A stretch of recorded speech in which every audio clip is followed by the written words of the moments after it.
Parece que ya estamos al aire, sí, ya estamos. Ok, pues hola, buenas noches a quienes estén por ahí conectados.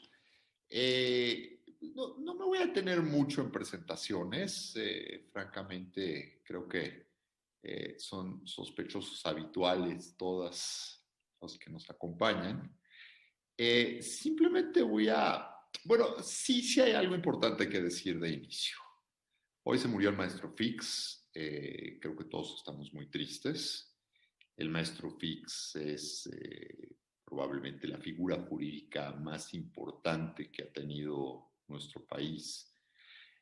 No sé si en los últimos 100 años o yo me aventaría a decir de la historia, el maestro Fix la sacó del estadio. Y bueno, no quiero decir mucho más, como es una discusión de derecho.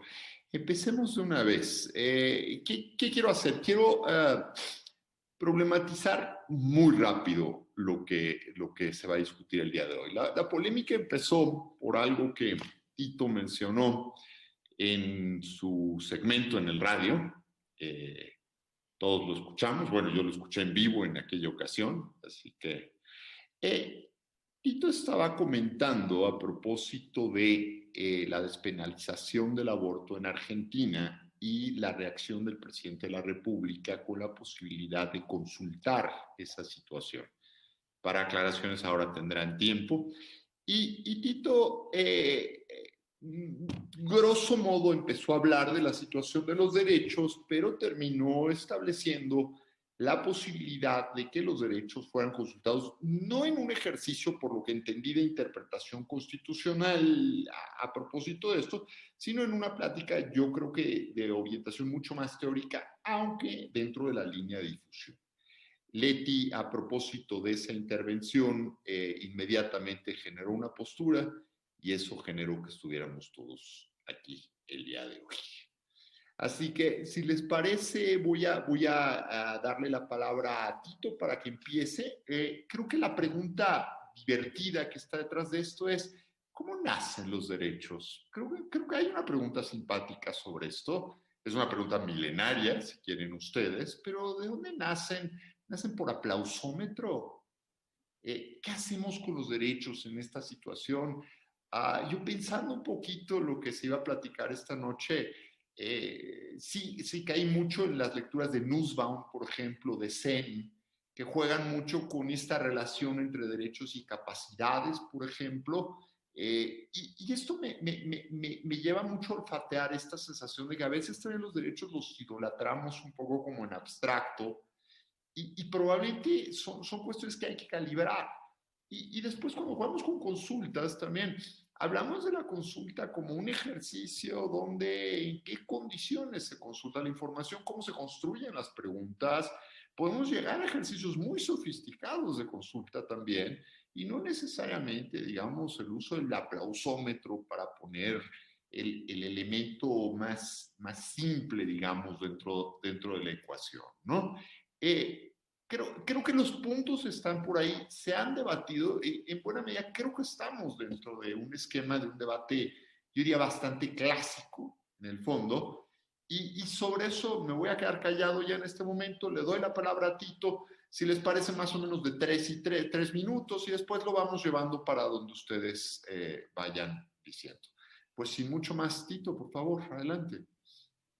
Bueno, gracias, profe, por este preámbulo y de verdad qué gusto poder estar debatiendo aquí sobre este tema, que creo que al final del día sí lo encierro como un tema de teoría del derecho, ¿no? Y una de las discusiones clásicas de cómo surgen los derechos y cómo esos derechos van a poder oponerse frente a otras personas, ¿no? Y en ese sentido, para responder muy concreto, Tony, para ir un poco poniendo la discusión sobre los temas que a mí me gustaría aclarar o por lo menos rebotar, esta idea de cómo nacen los derechos, ¿no? Y si se puede poner a consulta los derechos. Retóricamente, discursivamente, es peligrosísima, ¿no? Es peligrosísima la frase, ¿no?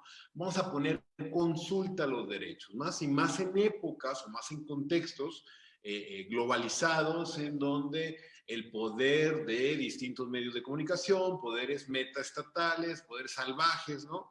En terminología clásica, pueden manejar a discreción lo que Capella llama el contenido de conciencia, ¿no? Que es simplemente forjar contenido en torno a temas que no necesariamente están bien informados ni bien discutidos.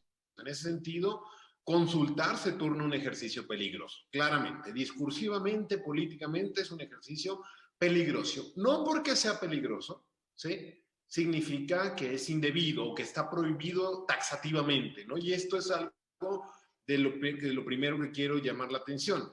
Algo de lo que las reflexiones que hice en radio y que después estuvimos dando vueltas es que parecería que la no consulta de derechos parecería un dogma, ¿no? Como los derechos ya es algo inalienable, volvemos a Tomás, volvemos a Agustín, no hay un más allá, digamos que los derechos es algo, y quizá con esto podemos discutirlo, es algo, pero de esta moda de muchos human righteros, ¿no? O derecho humaneros, ¿no? Que parecería que los derechos los ven como unicornios, sin ningún fundamento, sin ningún desarrollo histórico, sin ninguna racionalidad práctica en el sentido que ¿cómo nacen los derechos? A la pregunta específica, y con estas dos ideas cierro, ¿no? Los derechos tienen un desarrollo histórico de lucha, de conquista, o por lo menos de tratar, ¿sí? De posicionar en la ley positiva ciertos fenómenos sociales que en la mayoría de las posibles son exigencias hacia el Estado por hacer algo al respecto, ¿no?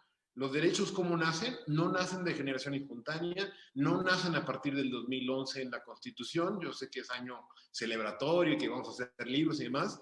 Yo creo que los derechos tienen una faceta dinámica, discursiva, discutible, y en ese sentido el único peligro en no consultar derechos es en entenderlos como un dogma, porque hay muchísimos derechos que, con esto termino, hay muchísimos derechos que si no se llegan a una discusión, ya no hablo del pueblo, ya no hablo de grandes masas, de ponernos en urna o en ejercicios plebiscitarios. No, si no se discuten en sede parlamentaria, si no se discuten teóricamente, si no se discuten en una minoría que puede subir la discusión a los representantes populares, probablemente estaríamos todavía en épocas bastante remotas en torno a la teoría jurídica. Y con esto cerraría mi primera intervención, Tony.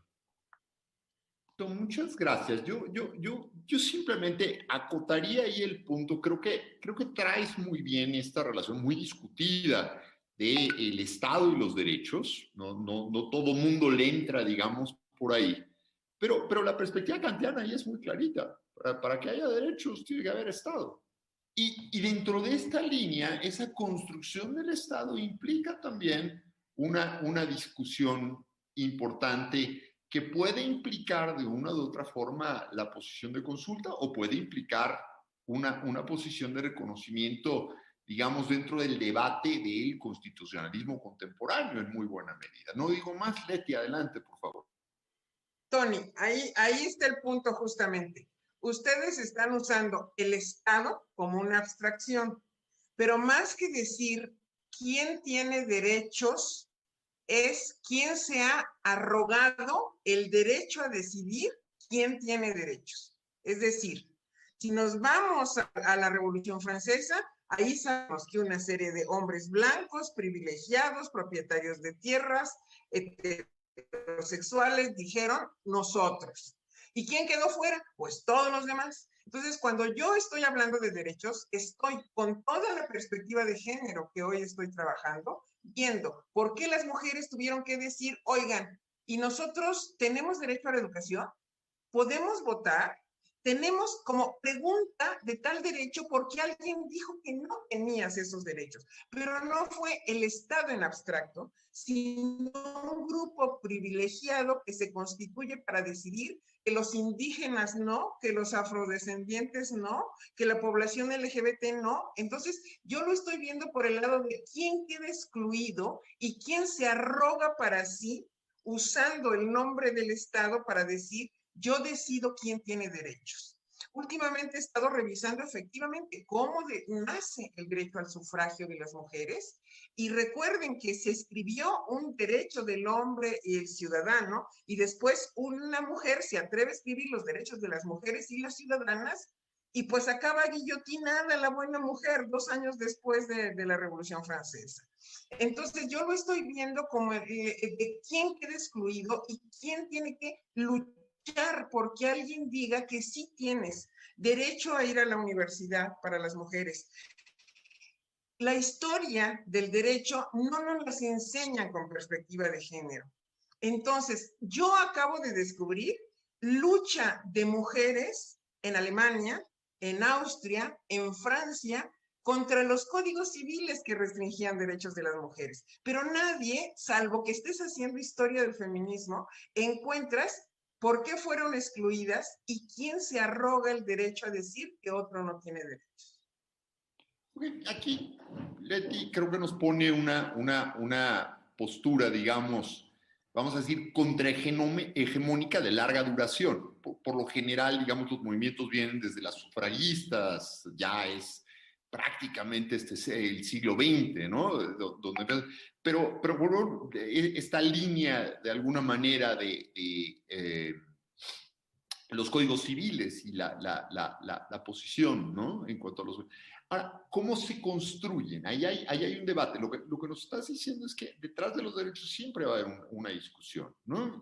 Y hasta dónde. Javier.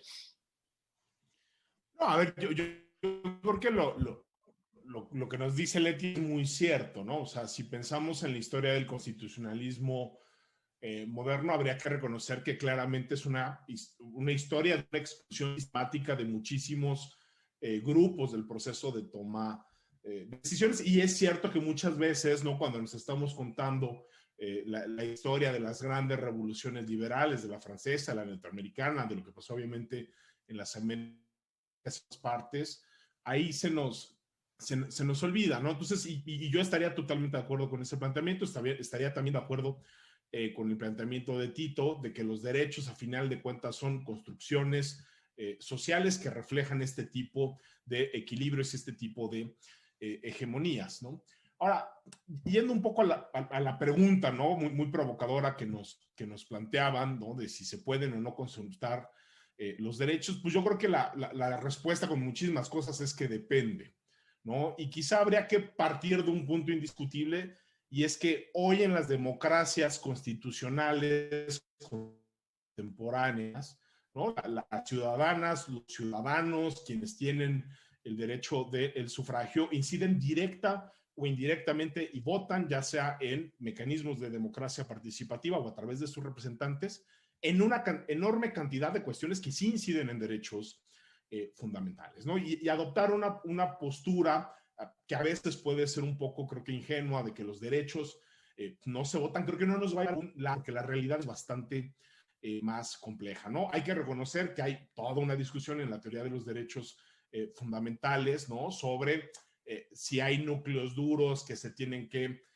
preservar a costa de cualquier tipo de interferencias. Habrá quien dirá que no, pero yo sí tengo la impresión de que por lo menos en buena parte de las cortes constitucionales y en la dogmática lo que vamos a encontrar son posiciones que cada vez con mayor frecuencia rechazan nociones absolutas de los derechos fundamentales, ¿no? Y creo que se reconoce hoy ya relativamente de manera pacífica en la teoría, en que los derechos, aunque sean mandatos de optimización o de maximización, siempre están sujetos a cierto tipo de limitantes que pueden ser tanto fácticas como jurídicas. Yo creo que la pandemia es un extraordinario ejemplo de cómo el derecho a la salud, aunque quisiéramos garantizarle a todo el mundo la vacuna, allá hay restricciones fácticas de las cuales nos tenemos que hacer cargo. Y la otra cosa que creo que también es muy importante es hacernos cargo de que entre mayor sea la amplitud del alcance de los derechos fundamentales de cualquier tipo, mayor número de colisiones vamos a encontrar entre estos derechos, y la gran pregunta es cómo los hacemos compatibles.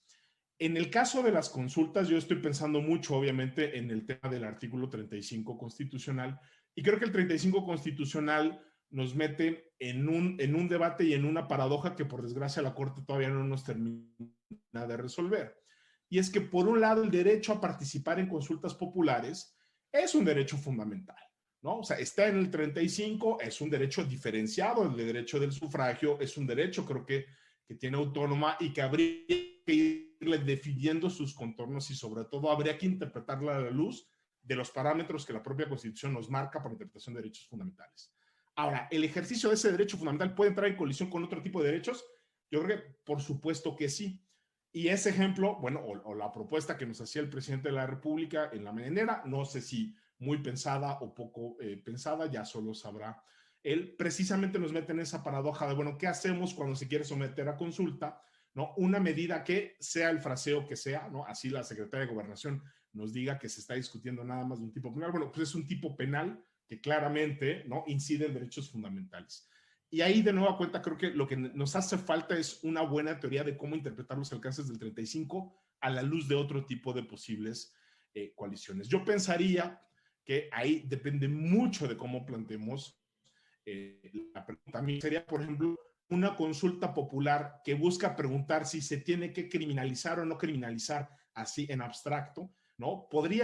Implicaría en los hechos la posibilidad de que si se vota, de que sí hay que criminalizar a las mujeres, pues eso implicaría un retroceso en aquellos estados o entidades federativas que ya despenalizaron. Por ejemplo, creo que sería un retroceso y en esa medida creo que la respuesta sería no. Ahora, si son consultas populares que lo que buscan es mejorar el status quo, ¿no?, y llevarnos a una mejor realización de esos derechos fundamentales o en un ejercicio de ponderación si nos dan mayores beneficios que costos, creo que entonces la cosa podría cambiar, pero sí creo que el planteamiento así en abstracto no nos va a llegar a ningún lado. Creo que hay que discutir muy específicamente qué es lo que querríamos consultar respecto del aborto, porque de nueva cuenta el tipo de preguntas y de cosas que se podrá consultar es muy amplio, pero yo lo que enfatizaría es, pensemos que el derecho a participar en consultas populares es también un derecho fundamental y hay que hacernos cargo de las implicaciones jurídicas que eso también tiene. Pero no sea mañoso, profesor, eso de consultar nada más lo que nos gusta, nada más lo bonito, o podemos abrir lo constitucionalmente permitido, nada más. Es un derecho fundamental, no lo limitemos tanto, o sí debemos limitarlo. No sé, creo que es parte de esa discusión, ¿no? Es un derecho fundamental el derecho a la consulta popular. Yo podría incluso hacer esa pregunta tan abierta dentro del modelo constitucional. Yo no estoy seguro que necesariamente aparezca como un sine qua non. Digamos, si quieren, la referencia al núcleo duro que hacía Leti. Pero bueno, es para seguir enredando el tema. Venga, Paula.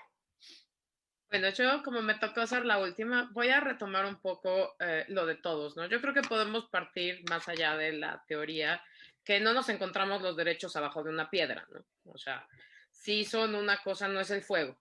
Creo que sí son una construcción que podemos hablar de distintas, de miles de teorías de dónde se crean, cómo se crean, cuál es su génesis, pero de lo que sí estamos de acuerdo es que no un día llegamos a un río y ahí está, ¿no?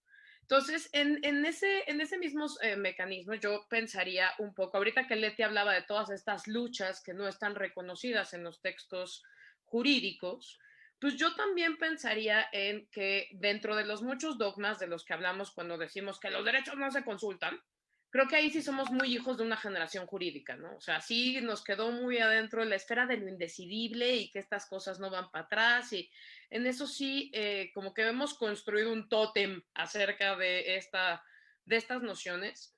Y también no nos hemos puesto a preguntar, ¿por qué no nos preguntamos, por ejemplo, por qué los derechos se votan o no se votan? ¿No? O sea, hoy estaba investigando como qué derechos se habían atrasado porque en una democracia representativa no, o sea, no se habían garantizado porque no se habían alcanzado las mayorías, ¿no? En Estados Unidos creo que darle reconocimiento igualitario a las personas de color se tardó 3 o 4 sesiones de votos, ¿no? Darle seguridad social, todavía no pasa, ¿no? O sea, un derecho, el reconocimiento de una salud universal para todos en Estados Unidos sigue detenido en el Congreso. O sea, para un tema muchísimo más puntual, ahorita los apoyos para seguir garantizando los derechos, todos los derechos sociales de la gente en la pandemia, pues siguen ahí detenidos, ¿no? En México no vemos, o sea, lo vemos como un retroceso, como un problema, etcétera, que en las legislaturas locales le den palo al derecho de las mujeres a la despenalización del aborto tiro por viaje, ¿no? Porque por cada una que pasa no pasan 3. Entonces también decimos, sí, los derechos no se consultan, pero nunca nos ponemos a pensar en, bueno, y antes de que existiera todo este entramado institucional, ¿por qué nadie pensó si los derechos se votan o no se votan, no? Si ahí están y están muy reconocidos y no sé qué, ¿por qué vemos con mucha tranquilidad que los derechos, que haya un grupo de personas, ahorita ya son un poco más paritarias las legislaturas, ¿no? Pero pues también hay legislaturas donde el hombre blanco heterosexual, poderoso, que además es el que tiene acceso a estar en un curul, es el que me sigue definiendo, ¿no? Si tengo yo como mujer derecho a hacer ciertas cosas, ¿no? Entonces yo sí apelaría a la frase de Dylan ya más por un tema de estrategia, ¿no? O sea, más allá de pensar si los derechos deberían o no consultarse, o sea, así como si antes hubiéramos pensado, debemos de litigar los derechos para buscar, pues nos hemos dado cuenta que la herramienta del litigio estratégico es una herramienta que nos ha servido para abrir, aunque sea pedacito por pedacito, pero ir garantizando derechos que de otra manera no encontrábamos su garantía. Entonces yo lo pensaría más bien en un tema ni su reconocimiento. Yo lo pensaría más bien como en un tema de Dylan, ¿no? If times are changing, si no podemos empezar a pensar en la consulta, una consulta como una herramienta más que en algunos casos en específico, pues sí nos sirva para, no solo para abrir el debate, no solo para lograr cosas, o sea, lo que pasó en Irlanda, por ejemplo, de go home to vote, ¿no? O sea, en un país ultracatólico donde hubiera sido impensable que de otra manera se legalizara el derecho a decidir, sí, efectivamente, como miles de cambios alrededor, pues un cambio educativo, apertura, Unión Europea, etcétera, que igual y aquí no se dan esas condiciones, ese contexto, pero si esa es una herramienta, o sea, la pregunta que yo dejaría es si esta es una herramienta que nos va a permitir abrir puertas que hasta ahorita tenemos cerradas, porque las hemos tenido cerradas siempre, y porque esta no es una cosa, o sea, por lo menos en el derecho a la despenalización del aborto, no es una cosa que se nos ocurrió ayer, ¿no? O sea, es una cosa que ha estado ya atorada durante mucho tiempo, junto con muchas otras cosas que se quedan ahí atoradas porque pues no hay voluntad política, porque no hay interés, porque si esta no se puede volver una herramienta que en ciertos contextos, sí tomando en cuenta todos los asegúnes constitucionales, sí tomando en cuenta que pues, es un derecho, yo no sé si fundamental, pero por lo menos te puedo decir que esté en la Constitución en el 35.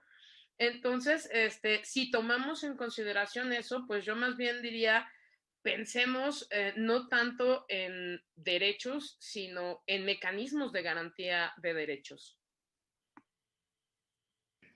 A ver, yo lo que estoy sintiendo al escucharlos es, por un lado, efectivamente, leo una posición muy contrahegemónica, digamos, de construcción de derechos que no están y que requieren estar. Está muy bien. Por otro lado, veo una discusión de cómo se construyen los derechos y los problemas que pueden tener esto. Y se habla bien, se habla del litigio estratégico, se habla de lo que dicen los tribunales constitucionales. Nada más que yo noto un problema. Creo que a veces las discusiones de derechos son demasiado en abstracto, a pesar de todo. Es decir, tú no discutes derecho en un tribunal de vengo por la libertad de expresión a todo lo que da. Sí, llevas un caso. ¿Sí? Y los casos tienen, vamos a decirlo desde el punto de vista del litigio de interés público, los casos también tienen sus miserias, tienen sus limitaciones, tienen sus dificultades. Incluso el abogado de interés público, cuando toma el caso, está mucho más comprometido con el cliente que con el propio interés público que pretende defender. Ahí hay una maniobra complicada, pero esa maniobra complicada lo que nos da precisamente es esa razón de ser de la construcción de los derechos, que estamos hablando de una cosa muy resbalosa. Pueden ser derechos que nos gustan, pueden ser derechos que no nos gustan, pero entran dentro de esta discusión, ¿no? Es simplemente para centrar el punto. ¿Cómo la ven? Mira, Tony, ahorita puse ejemplos de mujeres, puse ejemplos de personas indígenas, pero vamos por el caso que tú planteabas de personas con discapacidad. Las personas con discapacidad tuvieron capitis diminucio, Las personas con discapacidad tuvieron mucha restricción de derechos y hoy han avanzado mucho, no porque hayan estado reclamando derechos en las calles, sino porque paulatinamente se fueron integrando a una sociedad que ya los tiene, pero eso no implica que no haya casos como el que llegó a la Corte de ver si debe haber una educación inclusiva o no para personas con discapacidad. Lo que resuelve la Corte te hace avanzar en el terreno de los derechos, de derechos que no tenías pensados como, así como se están pensando en la generalidad, sino para las particularidades de los casos concretos. Hablaba Paula de Irlanda. En Irlanda se consultó tanto matrimonio entre personas del mismo sexo como despenalización del aborto. Para mí, ¿cómo vas a preguntar si deben tener derechos las personas de la población LGBTI? Pues obviamente no preguntas si tienen o no derechos, los garantizas porque ya hubo una discusión que tiene que ver con una racionalidad. Y bueno, y en el caso concreto, si vamos al tema del aborto, para mí ya la Constitución da el derecho de libertad de decidir. Toda persona tiene derecho a decidir de manera libre, responsable, informada sobre el número y espaciamiento de los hijos. ¿Qué vas a consultar? ¿Qué vas a consultar? Si ahí está ya la norma constitucional en el cuarto. ¿Quieren...? Sí, a ver, sí. Si se puede, yo coincido mucho con Leti. A ver, para mí también la Constitución reconoce de manera explícita y textual el derecho a decidir libremente el número, ¿no? De hijos que quiera cada mujer. O sea, ¿cuál es el gran problema? Pues que tenemos reconocer, yo diría, eso para mí también ese es un derecho fundamental, está en la Constitución. Como creo que todos los derechos del 35 también son fundamentales, o por lo menos son derechos constitucionales, así los tendríamos que entender. ¿Cuál es el gran problema? Pues que son derechos que no necesariamente se traducen o tienen un reflejo, ¿no?, constitucionalmente admisible en las legislaciones locales que siguen prohibiendo el aborto en muchísimas modalidades, que siguen imponiendo ese tipo de normas. Entonces, yo creo que tiene razón Leti, ¿no? O sea, hombre, una consulta de sobre si vamos a reconocer uno o no un derecho que ya está o en la Constitución o en algún tratado internacional, pues claramente no es una consulta admisible, pero sí pensemos, creo, o por lo menos yo entiendo el 35 así, y a las consultas populares. Las consultas populares son mucho más sobre medidas específicas, ¿no? No estamos consultando normas en abstracto, lo que estamos consultando son temas con mandatos potencialmente vinculantes para las autoridades, ¿no?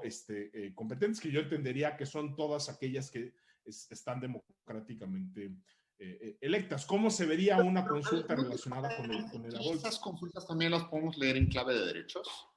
¿Cuáles? Las consultas autorizadas por la Constitución. Ah, cualquiera. No, claro, a ver, yo creo que son el ejercicio de un derecho fundamental. Derechos, pero cada ejercicio público...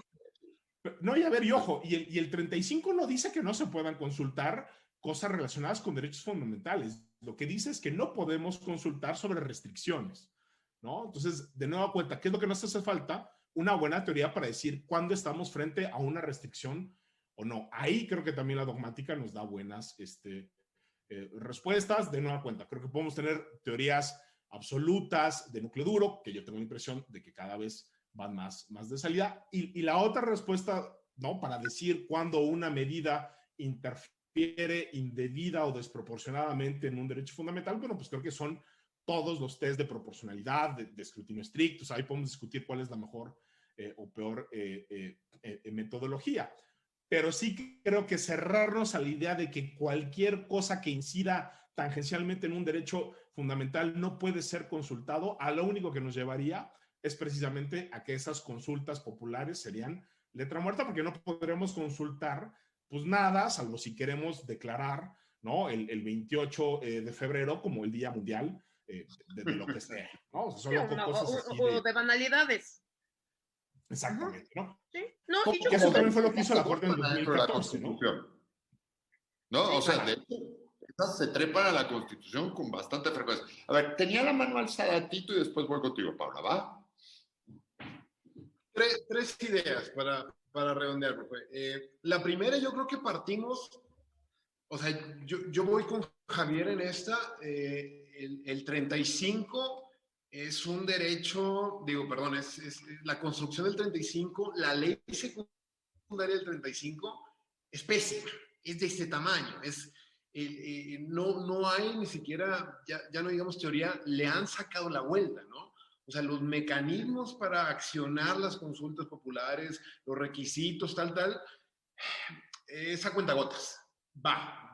Yo creo que se tendría que poner más atención en eso, se tendría que reformular, se tendría que checar calendario. Yo creo que de verdad es un derecho en su ley secundaria muy mal reglamentado, ¿no? Ahora que lo estoy estudiando. En la Corte... Un segundo. Les pongo aquí la pregunta sobre la mesa. La consulta en términos del 35 es una buena idea conceptualmente. Javier parece decir que sí, desde el punto de vista de derecho fundamental. Yo, como los estoy escuchando a veces, tendría dudas. Adelante, Tito, perdón. Te respondo con esta segunda cuestión, Tony. Juntos pero no revueltos, derecho y democracia, ¿no? Paula citó a Dylan, ya no creo poder citar a alguien más, yo tenía aquí a Jering anotado, ¿no? Jering decía que, pero está años de Dylan, ¿no? Que el progreso del derecho radica en el arte de la separación, ¿no? Como idea conceptual, como teniendo una sociedad idílica, informada, donde podemos entablar ciertas discusiones en torno a temas que parecerían la ampliación o modulación de derechos, a mí me parece una buena idea, te soy sincero. En un contexto en donde cada vez hay más poderes que van enturbiando la discusión y más dudas en contexto de profunda desigualdad y de discriminación histórica, yo creo que juntos pero no revueltos. Yo ahí vuelvo un poco a la idea con la que partió la doctora Bosifaz, y sobre todo creo que la clave está en eso, y que el artículo con lo primero que dije. Cuando pone Leti el punto sobre la I y dice que la cuestión es responder quién tiene derecho a consultar, si le pueden consultar los derechos, yo creo que ahí radica muchísima de la discusión, ¿no? Yo creo que al final todos podemos entender que hay derechos arriba, abajo, en consultas y más tal, vamos a avanzar una interpretación de la Constitución y demás tal, pero si la propia Constitución o los intérpretes de la Constitución te salen con pues ciertas ideas que no necesariamente van por ahí, yo les soy sincero, a mí en estos momentos te respondo, pues no me parece una buena idea que se ponga a discutir el derecho sexuales y reproductivos bajo las condiciones culturales y bajo el marco normativo que actualmente tenemos en el país. Pero entonces llegamos un poco al punto que le criticaba a Javier hace un rato. Está a toda madre la consulta siempre y cuando se consulte lo que yo quiero que se consulte. Y con quienes yo quiero que se consulte y en los contextos en los que yo quiero que se consulte sin ninguna simetría de la información. O sea, estamos hablando de que solo en un mundo perfecto podríamos hacer una consulta. Y yo ahí, bueno, ya me metí, ni modo. Creo que la consulta popular, de hecho, en México le pasan dos cosas ahorita. Está muy idealizada por unos y muy estigmatizada por otros. O sea, creo que por un lado unos la consideran la bala de plata a partir de la cual se debe decidir todo, y otros, incluso yo creo que si revisas la ley, es una ley que está hecha con resistencias a la propia consulta. O sea, la cantidad de candados, requisitos, vueltas que tiene esa consulta es una consulta que está pensada para que sean muy pocos los que logren llevar una pregunta, para que sean muy pocas las consultas que se realicen e incluso para que sean consultas, como decíamos, en las que con alguien con ganas de interpretar yo quiero que pasen las menos, pues también terminas, lo único que termina pasando es una bobada, ¿no? Entonces, creo que en ese sentido sí, retomo un poco lo que dice Tito de no se dan las condiciones sociales, ¿no? Creo que ahorita tenemos un poco de aversión a la politización de todos los temas. Digo, tampoco la burra no era arisca, ¿no? No es como que vivimos en Suecia y ahorita nos está dando mucho miedo. O sea, creo que en el contexto actual en el que vivimos estamos un poco hartos de que todos los temas se politicen.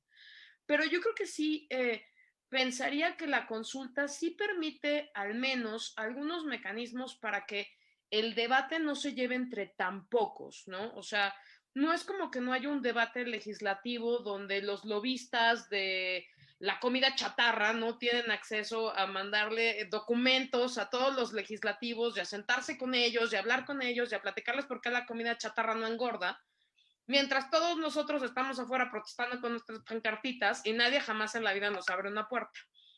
Entonces, creo que también dentro de las virtudes que podríamos considerar de la consulta es pues la posibilidad de tener condiciones un poco más parejas en la socialización de la información, que efectivamente van a terminar politizadas no solo por los actores políticos de siempre, sino por todo el mundo.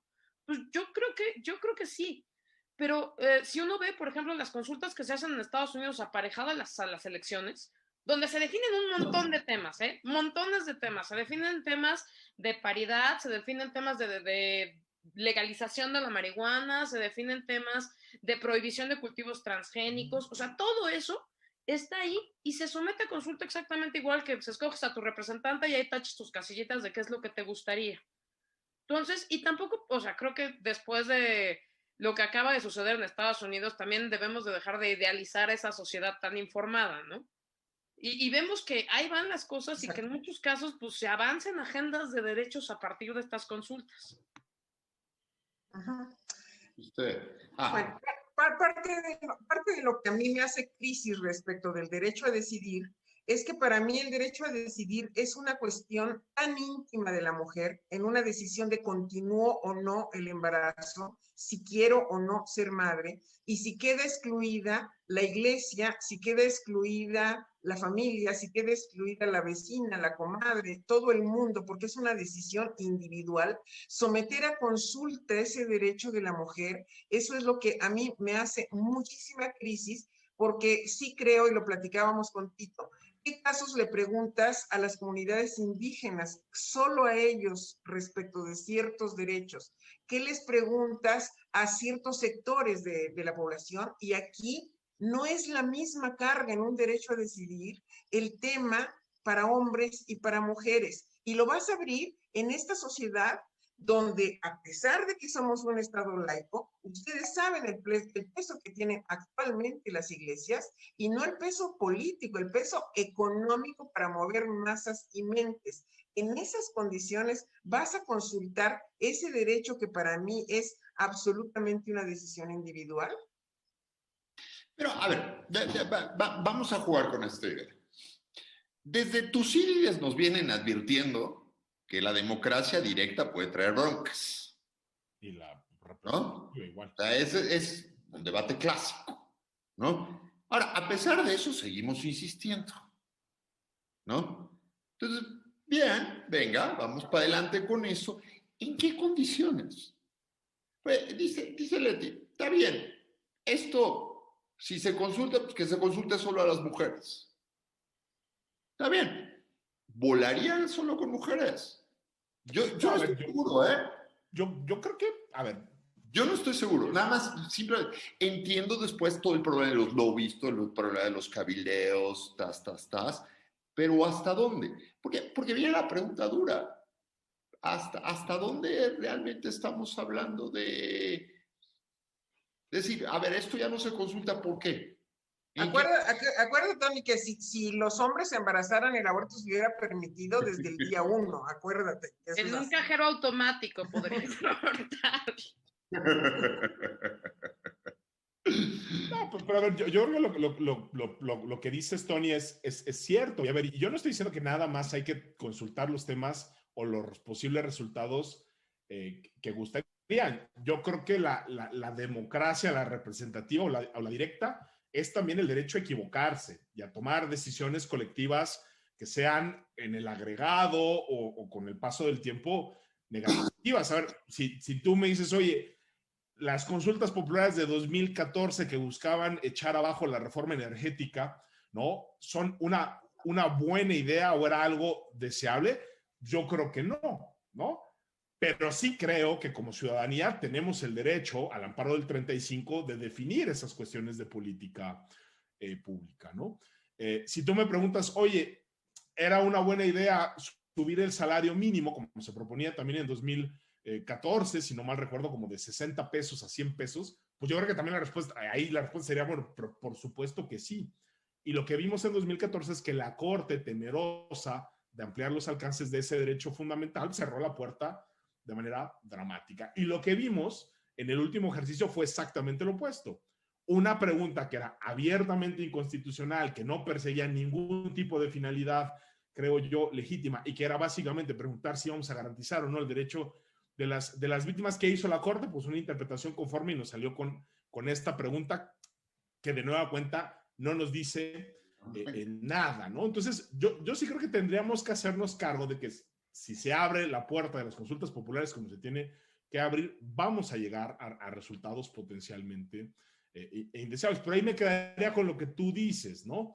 Así como en los litigios hay ciertos hechos específicos y ciertas normas que te restringen, ¿no? Lo que se puede discutir, y los tribunales no están discutiendo en abstracto ni el derecho a la vida ni el derecho a decidir. Con las consultas populares pasa lo mismo, ¿no? El caso concreto es la pregunta específica que se hace con la justificación específica que se hace, y a la luz de esos elementos es que creo que tenemos que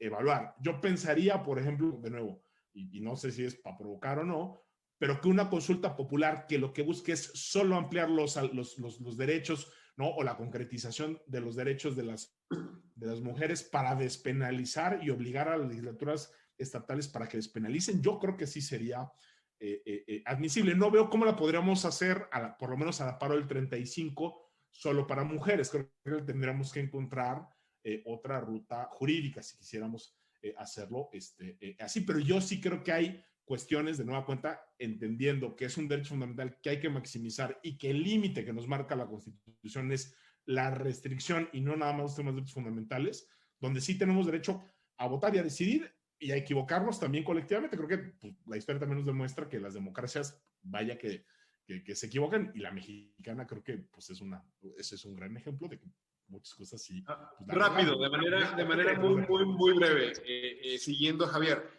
A ver, yo también aquí saco mi carta más positivista y formalista. Una consulta solo para mujeres.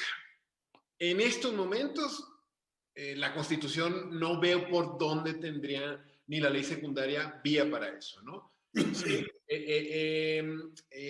yo en ese, o sea, yo por eso creo que, o sea, de verdad me parece una gran idea.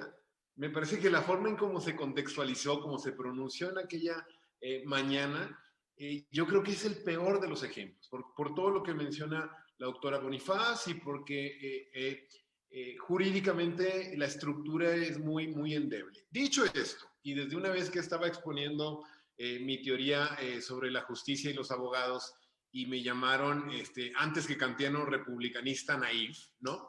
Yo no creo en absoluto, Tony, y aquí también Paula, yo no creo que nada más consultemos lo que nos gusta en las condiciones ideales y en el momento ideal y el tema que a mí me gusta. En absoluto, en absoluto. Tomo el derecho a equivocarnos, el derecho a poder enmendar a través de la democracia ciertas decisiones colectivas, ¿no? Aquí lo que yo defiendo es sobre todo que el derecho tiene que ser ese instrumento para despersonalizar, ¿no? O para tecnificar el conflicto y llevarlo a la arena, en donde las estructuras normativas, las jerarquías, las interpretaciones, no te dejen la puerta abierta para decir que sí, podemos, hay que pensar si la Fiscalía va a investigar o no, ¿no? O que de 4 años atrás, en las primeras consultas populares, algunos ministros hayan dado la voltereta, pero fuerte. Yo creo que para eso necesitamos el derecho, sí. Tenemos el derecho a equivocarnos, pero el propio derecho tiene que tener las medidas y la estructura, no para ponernos, como bien dijo Paula, a la consulta popular como la bala de plata, ni tampoco como el demonio que va a acabar con todos los derechos. Yo creo que, insisto, hace falta mejor legislación, hace falta entender que la democracia no se alcanza, ¿no? O sea, suena cliché, suena cosa del INE, pero no en absoluto. O sea, la democracia es un ideal que hay que ir enarbolando no solamente a través de derechos, conquistas, lucha y demás, sino de una buena articulación de la Constitución con las leyes secundarias, con los presupuestos, con ver cuánto dinero hay para poder hacer esas consultas. Ustedes no lo saben, pero yo ya participé en la consulta popular hace algunos años, impulsada por el senador actual Samuel García, para saber si queríamos canchas de fútbol en el río Santa Catarina. Y esa fue la consulta. ¿Hay derechos? Híjole, sí, algunos, ¿no? Sí los hay, ¿no? Es un tema polémico, no, fue nada más mediático, muy en su línea.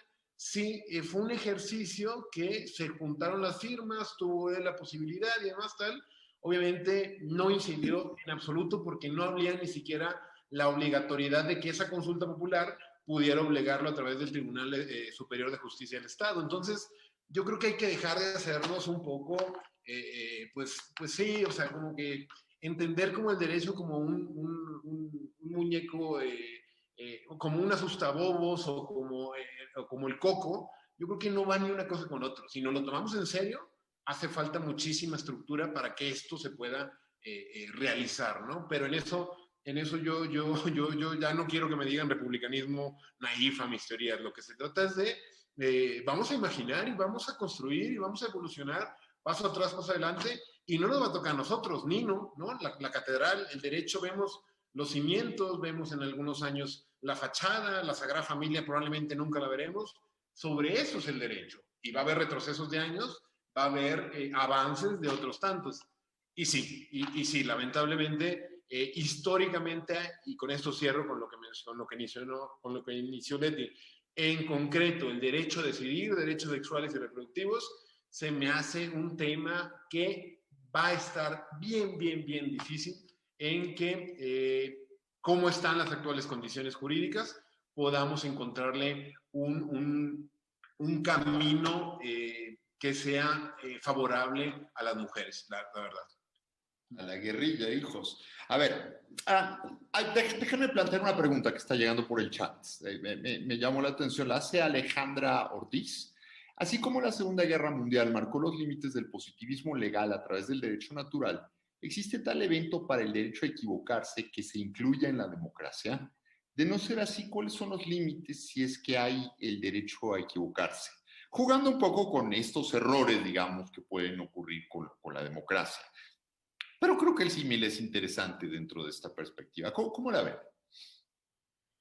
Yo, Tony, no me iría por allí, pero sí diría que lo que pasó después de la Primera Guerra Mundial y lo que pasó después de la Segunda Guerra Mundial fue la constitución de la Sociedad de Naciones y después de Naciones Unidas para decir que habían derechos humanos. ¿Por qué? Porque en el proyecto venían de nuevo derechos del hombre y de nuevo muchas exclusiones. Y hoy tenemos un paraguas internacional que sirve de mucho para que no siga la lucha estado por estado, me refiero a naciones, a que cada país vaya consiguiendo el derecho a la salud, el derecho a la educación, el derecho a la vivienda, sino que hay estos paraguas gigantescos que se trazan desde los tratados internacionales. Pues yo nada más diría, no estoy contestando la pregunta, estoy un poco yéndome sesgado, pero justo para aclarar que lo que dejaron las dos guerras, sí dejaron muchos derechos y dejaron particularmente muchos derechos, no solo para las mujeres, sino derechos diferenciados para ciertos grupos que estaban o en minoría o en condición de vulnerabilidad. Bueno, los avances para las mujeres yo creo que son innegables con las dos guerras. Ahí hay verdaderas revoluciones silenciosas para expresarlas, digamos, en términos contrahegemónicos en ese sentido.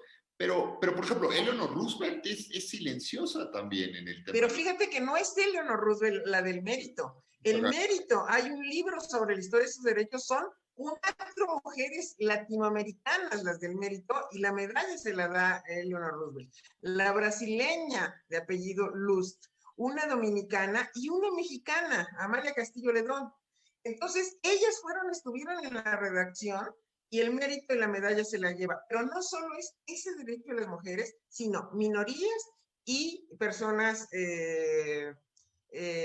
con cierta vulnerabilidad. Ahora, que quede claro, tenemos en la historia universal la historia de la guerra, no la historia de la paz. Y las mujeres estuvieron desde la Primera Guerra en lucha de paz, no en lucha de guerra. Entonces, la lucha por la paz es una cuestión que también está borrada de la historia de la humanidad, porque la historia de la humanidad es la historia de las guerras. A ver, simplemente pensando en que vamos a tener que cerrar, nos quedan 12 minutos. Empezamos el debate con los derechos se consultan o no se consultan. Creo que no hemos encontrado muchos consensos, pero creo que no hemos enfrentado la pregunta directa.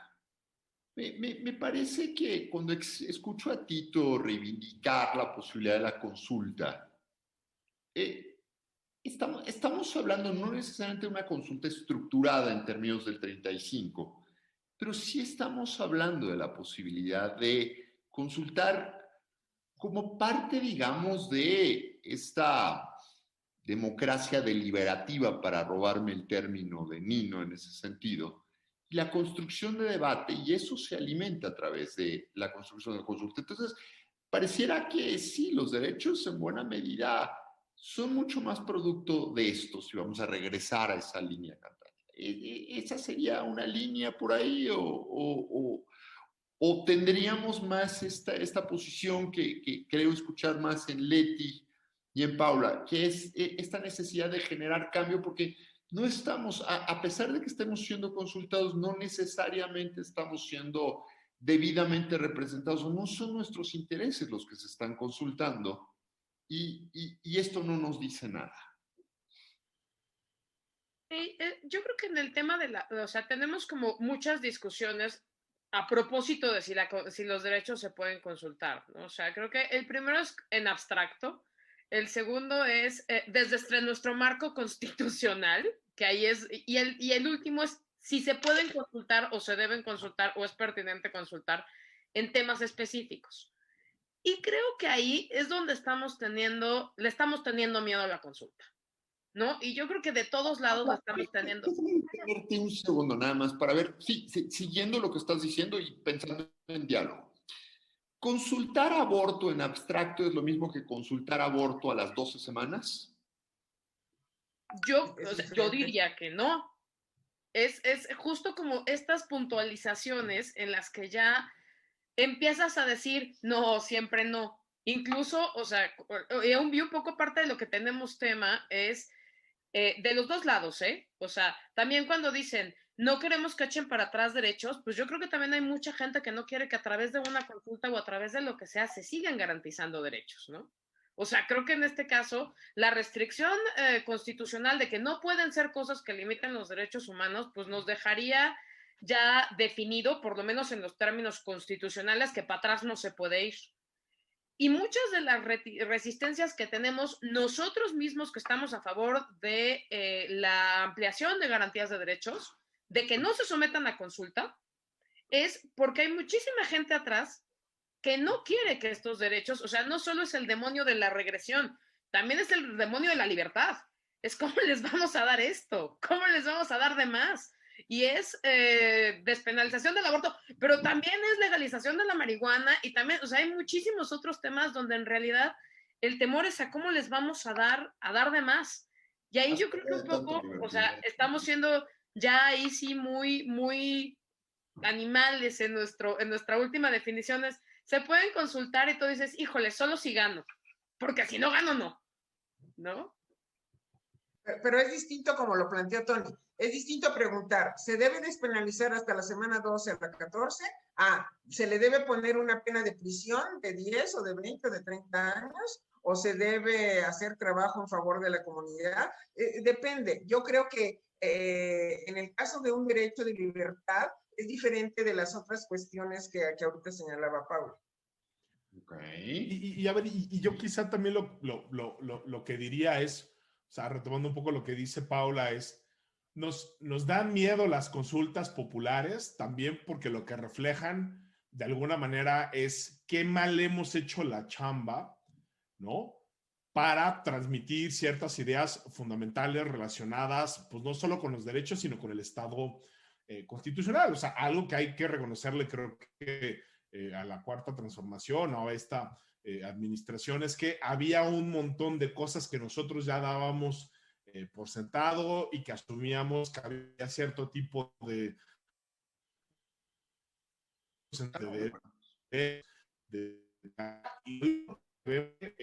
en la inmensa mayoría, ahí estaban los datos, lo que pasa es que también no les hacíamos mucho caso. Pues si hoy quisiéramos popular, desaparecer al INAU y ahorrar recursos, yo estoy absolutamente seguro una consulta popular que ganaría. Es una consulta relacionada con Te estamos perdiendo. Darth Vader te está atacando. Es muy probable que vayamos Te estamos perdiendo, Javier. Porque no hemos hecho esa chamba, ¿no? Y también lo que nos demuestra la experiencia internacional es que los derechos perduran, ¿no? Y realmente permean solo cuando generan cierto tipo de consensos, ¿no? En el caso, creo que Estados Unidos es muy sintomático. Los grandes cambios constitucionales a veces se ve a la Corte como si la Corte estuviera ahí en abstracto decidiendo y garantizando o no garantizando derechos fundamentales. Por ejemplo, los de Barry Friedman lo que nos muestran es cómo en buena medida y a mediano plazo las Cortes siempre terminan siguiendo la voluntad para decirnos, híjole, no hemos hecho bien la chamba de explicar y de convencer y de generar la convicción en las inmensas mayorías de la importancia, por ejemplo, de los derechos de las mujeres, ¿no? O sea, las consultas también nos muestran cómo, pues sí, esa burbuja y esos espacios donde muchas veces estamos viendo están completamente desconectados de las mayorías, por lo menos en algunos temas, ¿no? Pero, a ver, siguiendo un poco esta línea, Javier, y pensando ya en cerrar en términos generales, las consultas en buena medida son también oportunidades para vernos en el espejo. Entiendo, con las desviaciones que pueden tener por los lobbies, por la publicidad, por la forma en la que se construye, por la forma en la que se construye la pregunta en sí, pero nos estamos viendo en el espejo. Pero mi punto es que ese espejo te puede reflejar la sociedad machista, patriarcal, que negó derechos. La hegemónica. Que el espejo del que tú estás hablando te puede mostrar una sociedad clasista, una sociedad racista, una sociedad... Entonces, ¿y qué? ¿Te ves en el espejo y luego qué? Yo estoy ahorita pues muy influida... A las armas, Leti, a las armas. Claro, por supuesto, Tony. Porque yo estoy muy influida en este proceso de revisar cómo se dieron los derechos y cuando observas cómo discutían, pero ¿tendrá el cerebro de la mujer el mismo tamaño que el del hombre? Bueno, por favor, entonces tal vez ese es parte de por qué estoy en este tono, ¿no? Para concluir, quizá muy en línea con ese espejo que propone Tony, ese espejo que puede ser el ejemplo que utilizo de Narciso, ¿no? Que Narciso se ve en el lago de agua y queda petrificado, pero porque se horroriza a sí mismo, ¿no? Ese espejo hegemónico, por lo menos tal, yo creo que esos filtros de Instagram que le podemos poner al espejo tienen que ser los mecanismos procesales constitucionales, leyes secundarias, para que no nos quedemos aterrorizados como Narciso, ni creamos que somos la constitución más bella del país y se cambie por acto de magia. Entonces, yo le apuesto al derecho, o sea, de verdad, o sea, creo que es una reflexión que también ayer compartía con unos amigos, unas amigas, y les decía, a ver, yo algo que me ha enseñado este contexto, este momento coyuntural político, ideológico, global, es a apreciar el derecho, hacer una apología para lo que sirve el derecho, y que no puede ser todo política, retórica, que sí es un concepto conservador hablar de certidumbre, hablar de seguridad jurídica, hablar de discrecionalidad. Esos conceptos hay que volver, como dijo el Javi, hay que volver y traerlos a defenderlos y decir, oigan, sí, el derecho, la teoría crítica dice que es Boaventura, dice que es opresión, que es tal, pero puede servir también para evitar bandazos tan fuertes, ¿no? Y en ese sentido yo combino un poco democracia y derecho juntos, pero no revueltos, que es un poco el eslogan que traigo y me lo fusilé de un profesor. Mire, compañero, con todo respeto, lo noto un poco hegemónico, ¿eh? A ver, y desde la perspectiva del litigio, yo lo que les diría es, yo coincido en muy buena medida con Tito, con esa línea. Es decir, el cambio es paulatino, el cambio es despacito. El cambio no es a diablazos. Por lo menos, si quieres el cambio a diablazos, no es en una perspectiva litigiosa donde lo vas a conseguir. Es un cambio dentro de las reglas del juego. Pero esto es compatible con cambios a golpe contrahegemónico y no diría necesariamente Boaventura. Creo que ahí ya nos estamos viendo muy, muy lejos, pero otro tipo de movimientos ahí. Paula, ¿qué piensas tú? Y después Letes. Yo retomo lo que dice Tito, estoy de acuerdo y diría, reivindiquemos el derecho, pero ahí sí lo junto con lo que dijo Javier, pero también démonos a la tarea de ver al derecho también sin el encanto con el que nosotros los abogados lo vemos, ¿no? O sea, creo que ahí sí, démonos también a la tarea de preguntarnos antes de reivindicar al derecho por qué el derecho está tan mal visto, tan mal parado y por qué la gente no tiene este cariño al derecho que le tenemos los abogados, ¿no? Y que a nosotros nos parece muy inexplicable. Entonces creo que la primer chamba antes de reivindicar al derecho como una fuerza de transformación, pongámonos a analizar, ahí sí, como dice la doctora Bonifaz, ¿no? Pues en qué clave están escritas y por quién y no sé qué, esos derechos, y a partir de ahí, pues vamos a reivindicar o a decir, híjole, esto igual y no, por la vía también del derecho, ¿no? Pero creo que ahí sí hay una chambota que tenemos que hacer, que es una chambota en la que las consultas populares, por lo menos en la línea que están tomando ahorita, nos pueden terminar rebasando. Entonces, no solo es una tarea importante, también es una tarea urgente. Nada más te iba a decir, Tony, de los tiempos. Derechos de las mujeres han esperado 100 años, 50 años o 100, bueno, 100 años ya dije. Entonces, aquí iba yo, a que ya no la generación ni de Paula, ni de Tito, ni de Javier, las generaciones que siguen ya no tienen la misma idea del tiempo. Y cuando te dicen ni una más, es ni una más ahorita. Los feminicidios ya basta hoy. No es que a ver cuándo podemos garantizar que algún día. El tiempo también tiene otra lectura en las generaciones jóvenes de hoy. Es un gran punto, pero precisamente creo que a las generaciones jóvenes les toca encontrar los vehículos de cambio. La idea de la consulta probablemente está sobre romantizada, si me permiten la expresión, pero creo que no es necesariamente desechable como premisa inicial, pero tampoco es utilizable para todos los casos, un poco en el sentido que dice Paula, ¿no? Pero son el catálogo de herramientas, ¿no? Es como el catálogo de herramientas de lucha, ¿no? Y ahí yo diría, pues a los jóvenes les pedimos creatividad. Qué bueno que ya no entramos en esa población, chicos. No, pero creo que es muy cierto, ¿no? O sea, creo que cuando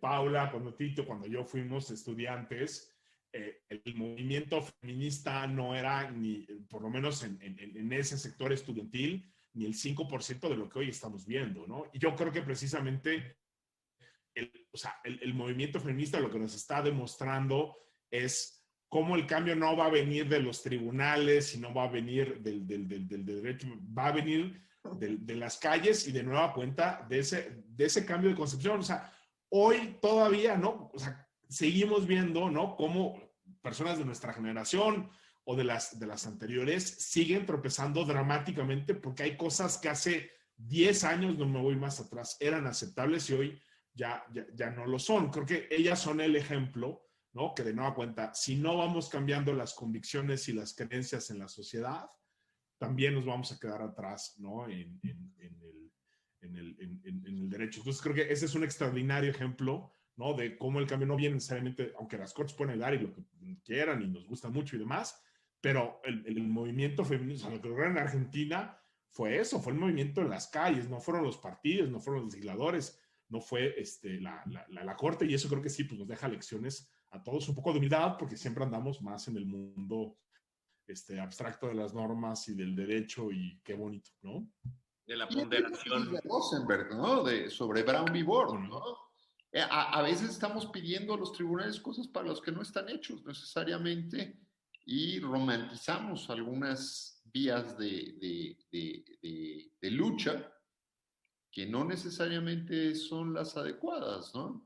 Sí, para lo que sí estaba hecho este tribunal era para desechar la consulta popular. Eso sí, no se lo perdonamos. Ahí sí hay consenso. Sí. Se dejaron llevar. Bueno, si les parece, dejo una rondita de 2 segundos de cierre. Aprovecho para saludar a todos los que están chateando. Estoy leyendo los chats, pero me cuesta mucho trabajo y siguiéndolos, son muchísimos. Hay gente muy querida en los chats, a quienes mando muchos saludos. A ustedes también les han tocado varios saludos. Estoy aquí de metiche. Muchas gracias. Y cierro básicamente en el orden en que empezamos, Tito, en un minuto. ¿Qué dirías? No, rápido, muy rápido, Tony. Yo creo que la idea del dogma solo ha perdurado en la religión. La idea del latín, seguir hablando latín, hasta se desechó de la religión. Vamos a quitarnos ciertos estigmas y ciertos cotos vedados. Yo creo que Garzón Valdés de hace rato ya lo rebasamos y por varios frentes. ¿Se pueden consultar derechos? Yo digo que sí. A lo loco, en el plano discursivo, político, no.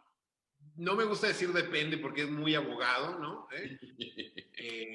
Y claramente Javier es muchísimo más brillante y abogado que yo. Él sí lo dirá. Yo creo que sí se pueden consultar derechos. Habría que reivindicar el rol del derecho en esta consulta de derechos. Leti. El maestro Emilio Rabasa, en lugar de decir depende, decía tiene sus asegúnes. Y a mí me gusta mucho eso, que tiene sus asegúnes. Entonces, yo no estoy por la defensa del dogma, de ningún dogma, y menos que decir así, no se consultan, no. Pero concretamente el derecho a decidir es una decisión íntima y personalísima de la mujer, y nadie tiene que llegar a decir de fuera. La iglesia dice misa, la iglesia dice que es un pecado, pero ¿qué es lo que le toca decidir a la mujer? Debe ser una decisión personalísima garantizada por la Constitución. Y bueno, insisto, los derechos nacen mucho más en la calle, pero casi siempre tienen una traducción de fuerza política, y esa fuerza política puede estar en las representaciones de las cámaras, y excepcionalmente y de verdad, solo en ciertas ocasiones podría hacerse una consulta. Yo sí, pues me voy a sostener en el depende. Creo que aquí hemos puesto muy buenos ejemplos, ¿no? No es lo mismo, ¿no? Consultar, ¿no? Si queremos o no que no se penalice a las mujeres, por ejemplo, ¿no? Que han sufrido una violación, o cuando la salud de las mujeres esté en riesgo, que tratar, ¿no?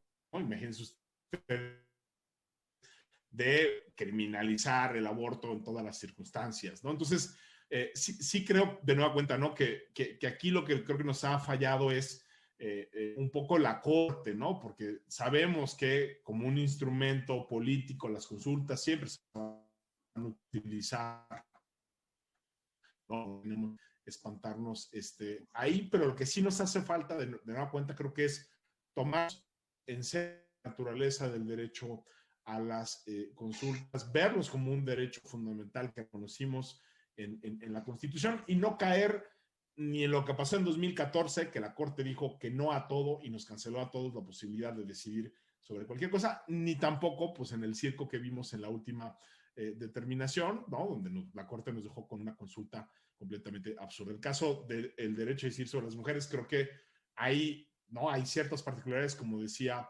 Leti, que hay que considerar. Yo creo que habría que ser particularmente rigurosos, pero yo me atrevería a decir que es tan fuerte el movimiento feminista que estamos viendo, que yo creo que esto va a ser una cuestión de tiempo para que los estados paulatinamente empiecen a despreciar, porque sí es una revolución como la que creo que por lo menos a la generación de Paula, de Tito y de mí no nos tocó ver cuando éramos, pues que iba a ser un poco más jóvenes, pero pues no, cuando éramos jóvenes pues ya estamos un poco. A Leti y a mí sí creo que sí nos tocó, Nosotros sí lo vimos con claridad. Yo creo que sí, ustedes que son todavía más jóvenes. Paula. Una acotación. Dicen que el depende es la respuesta de los economistas. Dicen que un buen economista siempre te responde a cualquier cuestionamiento, depende. Entonces ya sabemos que Javi y su corazón de hacer gráficas hace que haga esas respuestas, ¿no? El único abogado que sabe sumar. Pero bueno. Es la conjunción de las dos. Cosas, sí. Que tenemos que hacer, que me parecen fundamentales para seguir pensando si los derechos se consultan o no se consultan, es reconciliar a las consultas actualmente con el propio derecho. O sea, creo que las consultas también se han vuelto como un mecanismo para darle la vuelta a un montón de cosas. Y pues yo creo que en la medida en la que las vayamos reconciliando con el derecho, pues las vamos a ir reconciliando con los derechos. Ahora sí, cuando hablemos de qué derechos, pues yo sí me llevo la tarea de lo que dice la doctora Bonifaz, de pues hay que hacer un proceso de revisionismo histórico, que yo digo, puta, si se lo hicieron a las películas de Disney, ¿por qué no se lo vamos a hacer al derecho? Para pensar, ¿por qué, qué derecho es el que estamos defendiendo, o a qué derecho nos estamos arrogando, o cuál es el derecho que nosotros los abogados seguimos defendiendo como el que debe de primar estas consultas? Y pues a partir de eso también pensar, muchas veces cuando vemos cuando vemos disturbios, cuando vemos este tipo de cosas, pensamos en una regresión, e igual y si seguimos pensando así, lo que no estamos viendo una regresión, lo que estamos viendo es el futuro. Entonces creo que lo que tenemos que pensar ahí es si ese futuro sin derecho y sin derechos es el que nos conviene a todos. A ver, yo voy a hacer una conclusioncita nada más, a modo de comentario folclórico.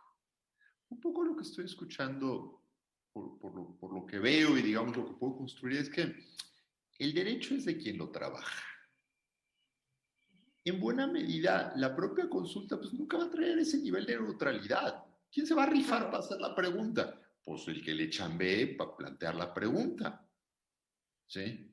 Entonces, ¿cómo colocamos en buena medida esto dentro del ambiente razonablemente plural que podemos tener en esta sociedad otra vez razonablemente deliberativa?